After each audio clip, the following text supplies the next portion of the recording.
G'day. Self-validation may well hold the key to your happiness.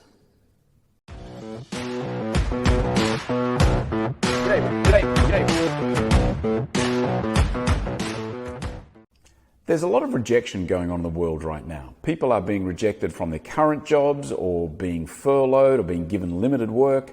And at the same time, people who've already lost their jobs are applying for jobs and getting rejected.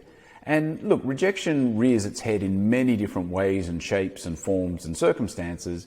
But the problem is when people tie that rejection to their own self-worth and their own validation. What's missing, I think, for a lot of people is the ability to seek validation from within. You know, to me, in terms of your own personal worth and value, it's about looking internally for validation and then externally for a bit of calibration. So it's worth calibrating your worth or your perception of your worth against the marketplace, against the rest of the world, but don't get too caught up in that. That calibration doesn't necessarily mean that you lack the validation. I think what people really need to focus on is making sure that they are able to get self-validation. They need to get their own sense of worth from within, because partly when you rely on other people for that sense of worth and that validation, they will sometimes let you down. They won't validate what you want them to validate.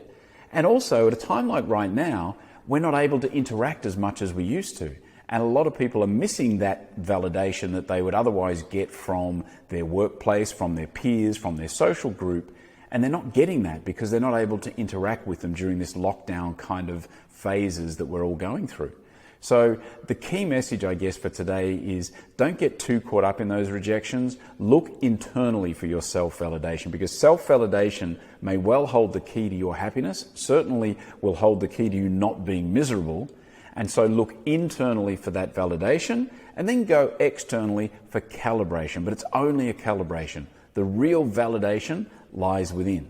I hope that makes sense, and I hope you find a way to get self-validation as opposed to relying on others for that validation. Alrighty, that is it for today. I do thank you for your time, and I will be back again tomorrow. See ya.